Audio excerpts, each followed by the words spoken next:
Hi friends, welcome back to my YouTube channel study lover RB. आज से हम start करने जा रहे हैं विजन आईएएस की टेस्ट सीरीज। टेस्ट नंबर है इसका 6310। तो आइए चलिए हम अपनी क्लास स्टार्ट करते हैं। फर्स्ट क्वेश्चन है, किसी नागरिक की नागरिकता तब समाप्त हो जाती है। ऑप्शन ए, वह लगातार 5 वर्षों से सामान्य रूप से भारत से बाहर निवास करता है। 2 है, वह भारत के संविधान के प्रति अनादर व्यक्त करता है। 3 है, पंजीकरण या प्राकृतिक नागरिकता के 5 वर्ष के दौरान नागरिक को किसी भी देश में 2 वर्षों का कारावास हुआ हो। तो इसका आंसर है हमारा ऑप्शन सी। 2 और 3 सही है। फर्स्ट वाला हमारा गलत है। इसमें 5 वर्ष नहीं बल्कि 7 वर्ष है। अगर कोई लगातार 7 वर्षों से सामान्य रूप से भारत से बाहर निवास करता है तो उसकी नागरिकता समाप्त हो जाती है। क्वेश्चन नंबर 2 है, मूल संरचना सिद्धांत के संदर्भ में निम्नलिखित कथनों पर विचार कीजिए। फर्स्ट है, यह सिद्धांत सर्वप्रथम मिनर्वा मिल्स बाद में प्रस्तुत किया गया था। सेकंड है, यह संविधान संशोधन करने की संसद की अत्यंतिक शक्ति का समर्थन करता है। तो इसमें हमारा आंसर है ऑप्शन डी। ना तो 1 सही है ना 2 सही है। मूल संरचना है उसका सिद्धांत है, उसको पहली बार उच्चतम न्यायालय द्वारा जो केशवानंद भारती बाद था 1973 इसमें प्रस्तुत किया गया था। मिनर्वा मिल्स बाद 1980 में मूल संरचना सिद्धांत की पुनः पुष्टि की गई थी, ना कि इसे प्रस्तुत किया गया था। तो इस तरह फर्स्ट वाला ऑप्शन गलत है। और मूल संरचना सिद्धांत है वह यह सुनिश्चित करता है कि संसद की संविधान में संशोधन करने की शक्ति जो है वो अत्यंतिक एब्सोल्यूट नहीं है, और ये संविधान के मूल सिद्धांतों जैसे पंथनिरपेक्षता, संघवाद और न्यायिक समीक्षा का संरक्षण करता है। तो हमारा कथन 2 भी सही नहीं है। क्वेश्चन 3 है, हाल ही में स्थापित राष्ट्रीय हल्दी बोर्ड के संदर्भ में निम्नलिखित कथनों पर विचार कीजिए। फर्स्ट है, बोर्ड का गठन नए हल्दी उत्पादों के अनुसंधान और विकास को प्रोत्साहन देने के लिए किया गया है। सेकंड है, बोर्ड वाणिज्य एवं उद्योग मंत्रालय के अंतर्गत संचालित होगा। थर्ड है, बोर्ड का मुख्यालय केरल में स्थापित किया जाएगा। तो इसका आंसर है ऑप्शन ए। 1 और 2 सही है। थर्ड वाला गलत है। बोर्ड का मुख्यालय जो है वो केरल में नहीं है बल्कि तेलंगाना के निजामाबाद में स्थापित किया गया है। क्वेश्चन नंबर 4 है, भारत पोल पोर्टल जिसका उद्देश्य पारदेशीय अपराधों से निपटने के भारत के प्रयासों को सशक्त करना है, निम्नलिखित में से किस एक एजेंसी द्वारा विकसित किया गया है। तो इसका आंसर है ऑप्शन ए, केंद्रीय जांच ब्यूरो। जो भारत पोल पोर्टल है ये अंतर्राष्ट्रीय पुलिस सहयोग के माध्यम से पारदेशीय ट्रांसनेशनल अपराध हैं उनके विरुद्ध सहायता और त्वरित कार्रवाई के लिए एक प्रसारण केंद्र है, और इसे केंद्रीय जांच ब्यूरो सीबीआई द्वारा विकसित किया गया है। यह केंद्रीय और राज्य एजेंसियों को इंटरपोल के साथ सरलता से जुड़ने और अपनी जांच को तीव्र करने में सक्षम बनाएगा। क्वेश्चन नंबर 5 है, भाषाई अल्पसंख्यक वर्ग हैं उनके लिए विशेष अधिकारी के संदर्भ में निम्नलिखित कथनों पर विचार कीजिए। फर्स्ट है, यह भारत के राष्ट्रपति द्वारा नियुक्त एक संवैधानिक पद है। 2, यह संविधान के तहत भाषाई और धार्मिक अल्पसंख्यक वर्ग हैं, इनके लिए उपबंधित रक्षोपाय से संबंधित सभी मामलों का अन्वेषण कर सकता है। तो इसका आंसर है ऑप्शन ए। केवल फर्स्ट वाला सही है, सेकंड वाला गलत है। इसमें धार्मिक अल्पसंख्यक नहीं है, सिर्फ भाषाई अल्पसंख्यक है। जो संविधान है इसके अंतर्गत भाषाई अल्पसंख्यक वर्गों के लिए उपबंधित रक्षोपायों से संबंधित सभी मामलों का अन्वेषण करना विशेष अधिकारी का कर्तव्य होगा।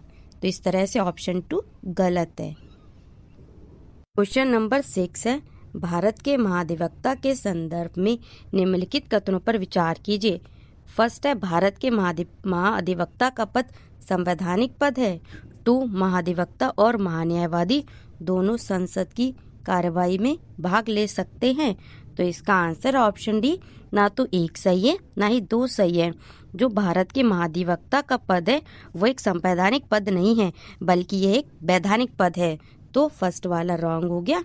और सेकंड वाला, भारत के महान्यायवादी है उसको संविधान का अनुच्छेद 88 है 88, इसके तहत संसदीय कार्यवाही में भाग लेने और उपस्थित होने का अधिकार है, किंतु मताधिकार नहीं है। यद्यपि संविधान महाधिवक्ता को संसदीय कार्यवाही में भाग लेने का विशेष अधिकार प्रदान नहीं करता है। तो इस तरह से हमारा ऑप्शन 2 भी गलत है। तो हमारा आंसर हो गया ऑप्शन डी। क्वेश्चन नंबर 7 है, निम्नलिखित कथनों पर विचार कीजिए। कथन 1 है, उद्देश्य का प्रकृति में न्यायिक है। कथन 2 है, उद्देश्य का संविधान का भाग है। उपयुक्त कथनों के संदर्भ में निम्नलिखित में से कौन सा एक सही है? तो हमारा इसका आंसर है ऑप्शन डी। कथन 1 गलत है, किंतु कथन 2 सही है, क्योंकि जो उद्देश्य का है ये प्रकृति में न्यायिक नहीं है, बल्कि ये गैर न्यायिक है, अर्थात इसके उपबंध हैं, इनको न्यायालय में चुनौती नहीं दी जा सकती है।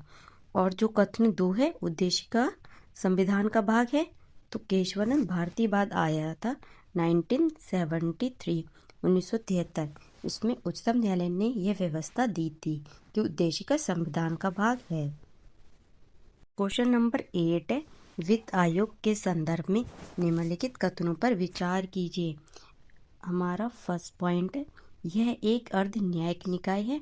इसका गठन राष्ट्रपति द्वारा प्रत्येक 6वें वर्ष किया जाता है। 2, किसी उच्च न्यायालय के मुख्य न्यायाधीश को इसका अध्यक्ष नियुक्त किया जा सकता है। 3, इसकी अनुशंसाएं केवल सलाहकारी प्रकृति की होती हैं। तो इसका आंसर है हमारा ऑप्शन बी, केवल 2 सही हैं।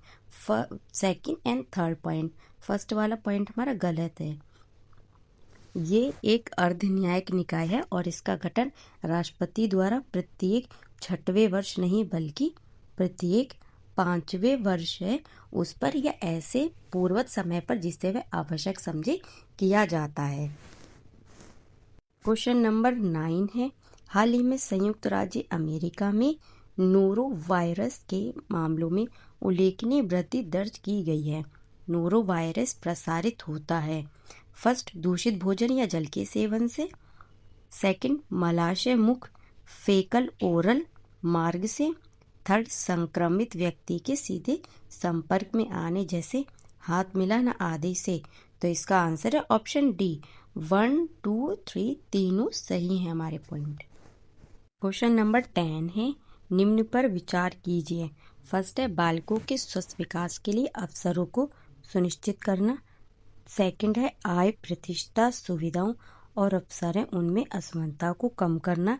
थर्ड है, पर्यावरण का संरक्षण, संवर्धन और वन तथा वन्य जीव उनकी रक्षा करना।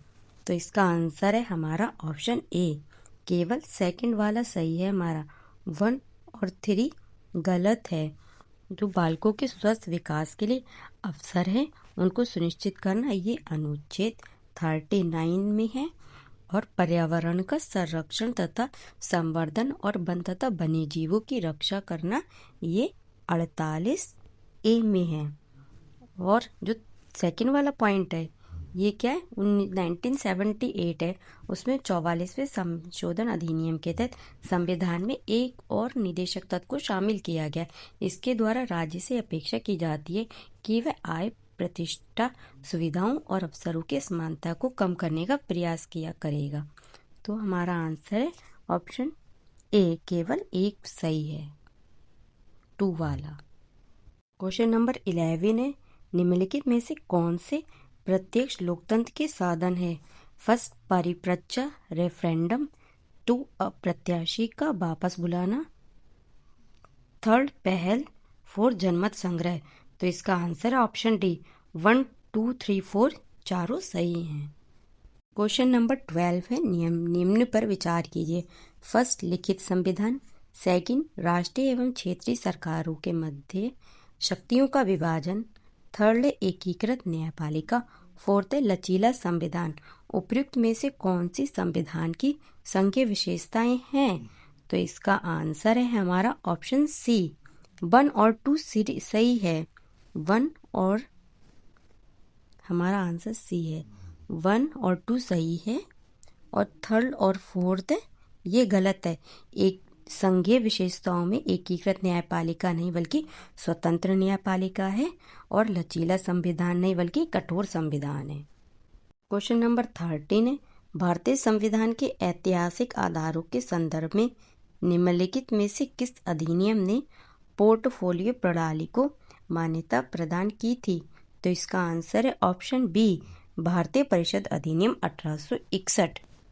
भारतीय परिषद अधिनियम 1861 जो था, इसने वायसराय को परिषद में कार्यों के सुचारू संचालन के लिए नियम बनाने और आदेश देने की शक्ति प्रदान की। इससे 1859 में लॉर्ड कैनिंग द्वारा शुरू किए गए पोर्टफोलियो प्रणाली को भी मान्यता मिली। क्वेश्चन नंबर 14 है, भारतीय संविधान की संशोधन प्रक्रिया के संदर्भ में निम्नलिखित कथनों पर विचार कीजिए। फर्स्ट, संविधान संशोधन विधेयक लोकसभा के किसी निजी सदस्य द्वारा पुनर्स्थापित नहीं किया जा सकता। सेकंड है, अनुच्छेद 368 के अंतर्गत संवैधानिक संशोधनों को मूल अधिकारों के उल्लंघन के आधार पर चुनौती दी जा सकती है। तो इसका आंसर है ऑप्शन बी, केवल 2 वाला सही है, फर्स्ट वाला गलत है। संविधान में ऐसा कोई प्रतिबंध नहीं है कि संविधान संशोधन विधेयक कौन पुनर्स्थापित कर सकता है। किसी निजी सदस्य है, कोई भी संसद सदस्य जो मंत्री नहीं है, उसके द्वारा भी ऐसा विधेयक पुनर्स्थापित किया जा सकता है। तो फर्स्ट वाला हमारा ऑप्शन गलत है। क्वेश्चन नंबर 15 है, हाल ही में मराठी भाषा को आधिकारिक तौर पर शास्त्रीय भाषा का दर्जा प्रदान किया गया है। मराठी के अतिरिक्त निम्नलिखित भाषाओं के समूह में से किसे शास्त्रीय भाषा के रूप में मान्यता प्राप्त है? तो इसका आंसर है ऑप्शन ए, तमिल, संस्कृत, कन्नड़ और पाली। राष्ट्रीय भाषा का दर्जा प्राप्त करने वाली 6 भारतीय भाषाएं अर्थात तमिल, इसको मिला था 2004 में, संस्कृत 2005, तेलुगु और कन्नड़ इसको 2008 में, मलयालम इसको 2013 में और उड़ीसा को 2014 में शास्त्रीय भाषा का दर्जा प्राप्त हुआ था। हाल ही में जो मराठी है, इसके अतिरिक्त पाली, प्राकृत, असमिया और बंगाली भाषा को शास्त्रीय भाषा का दर्जा प्रदान करने हेतु स्वीकृति दी गई है। क्वेश्चन नंबर 16 है, राज्य की नीति के निदेशक तत्व भारत के लिए उपयोगी रहे हैं क्योंकि फर्स्ट है, ये भारतीय संघ के अधिकृतों को उन नए सामाजिक एवं आर्थिक मूल सिद्धांतों का स्मरण कराते हैं जो संविधान के लक्ष्यों की प्राप्ति से जुड़े हैं। सेकंड, ये विधि की संवैधानिक वैधता निर्धारित करने में न्यायालयों की सहायता करते हैं। थर्ड, ये सत्तारूढ़ दल की राजनीतिक विचारधारा से परे एक साझा राजनीतिक घोषणा पत्र के रूप में कार्य करते हैं। तो इसका आंसर है ऑप्शन ए, 1, 2, 3 तीनों सही हैं। राज्य के नीति निदेशक तत्व हैं, ये सामान्य राजनीतिक घोषणा पत्र की तरह होते हैं। एक सत्तारूढ़ दल अपनी राजनीतिक विचारधारा की चिंता के बिना विधायिका एवं कार्यपालिका कृत्यों में इस तथ्य को स्वीकार करता है कि ये तत्व इसके प्रदर्शक, दार्शनिक और मित्र हैं। तो इस तरह से हमारा विकल्प ए सही है। क्वेश्चन नंबर 17 है, निम्नलिखित में से कौन से 1949 में हस्ताक्षरित संविधान की मूल उद्देशिका में शामिल नहीं थे? फर्स्ट, गणतंत्र, सेकंड, संप्रभु, थर्ड, समाजवादी, फोर्थ, पंथ निरपेक्ष। तो इसका आंसर ऑप्शन सी, 3 और 4। 1976 में 42वें संविधान संशोधन अधिनियम द्वारा संशोधन किया गया। इसके द्वारा उद्देशिका में 3 नए शब्द समाजवादी, पंथ निरपेक्ष और अखंडता जोड़े गए थे। तो इस तरह से हमारा आंसर सी है। तो फ्रेंड्स, आज की क्लास हमारी यहीं पे समाप्त होती है। अब हम आपसे मिलेंगे नेक्स्ट क्लास में। उस क्लास में हम आगे के क्वेश्चंस करेंगे। तब तक के लिए थैंक यू। जय हिंद।